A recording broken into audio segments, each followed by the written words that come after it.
The following is a presentation of the Eagles Sports Network. Carson-Newman gets set to open up its new digs as Carson-Newman hosts West Liberty on Saturday and Sunday with a 3-game series with Carson-Newman coach Tom Griffin. I'm Michael Watchering for the Eagles Sports Network. And, Coach, as we speak, I don't think the rain has let up in about 48 hours or so, but you get this new turf. How nice is it to be able to have that turf out there where you don't even have to really consider any kind of inclement weather? Well, it's good to see you, Michael. Every coach I'm talking with is like, how is it, right? They know, but I guess they just want to hear. And I try not to make it sound too good because, I know some of them aren't going to be able to get it, but some guys now are more apt to look into getting it and trying to get it. It's been absolutely amazing because we're not going to miss any time as far as being on the field itself, and that's just absolutely valuable for your players. To get the ground balls, to be able to do, guys throwing out here, base running, anything that you got to do baseball-wise, we could do. And we've always been fortunate, though, also. We're fortunate the facilities with football being next door to us and them being accommodating for us to be able to use that has always been a huge help for us.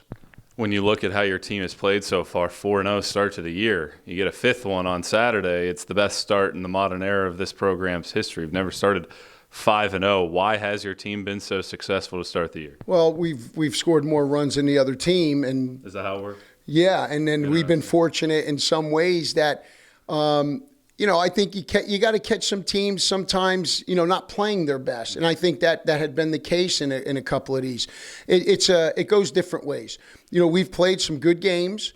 And have earned it, and I think we've done some games where we haven't played well, but we did enough in that game to get out of some really sticky situations. And we've made some mistakes as far as not being clean baseball, put ourselves in a position of maybe giving up a crooked number, but a guy has made a great pitch. We've made a great defensive play.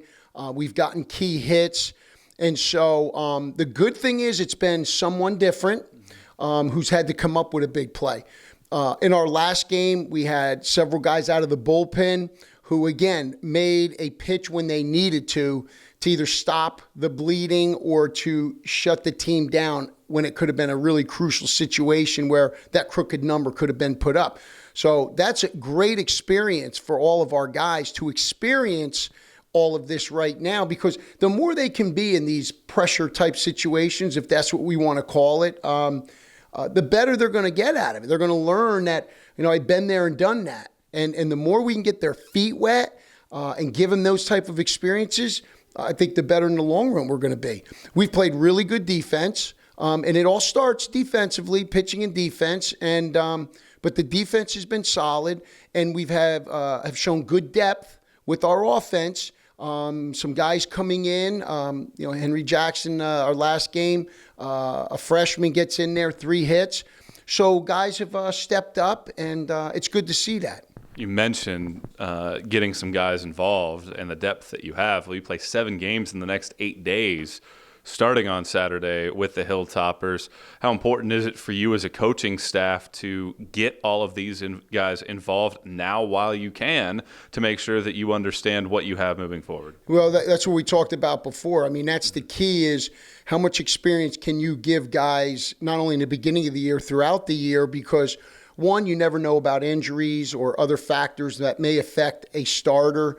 You go deep into some games, like you said, how many games we're playing in a row right now, what pitchers are going to have to be used. So, yeah, there's a lot of good things when we can play more than just your standard 9-10 guys.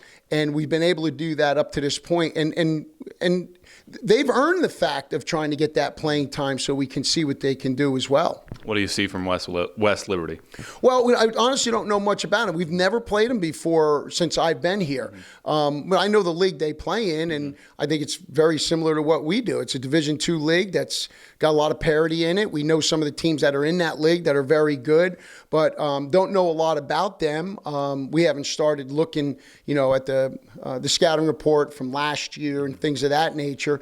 But even going into Limestone and Belmont Abbey, we spent a lot more time talking with our players about, right, what do we do well and this is what we've got to do. Control what we can control. And yeah, in the course of a game, you learn about players. You see a guy take a swing and you learn where the holes are. You watch a guy run and say, he's pretty fast.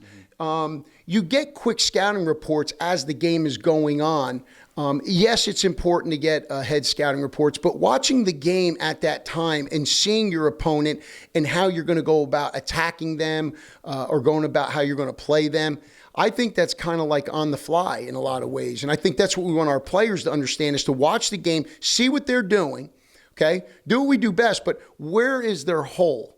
Where is their weakness? And can we exploit that? And is there something we can do to hammer that a little bit more? Coach, appreciate the time. Looking forward to this weekend. Thank you. Appreciate you, buddy. He's Coach Tom Griffin. I'm Michael Watchering, and this is the Eagle Sports Network.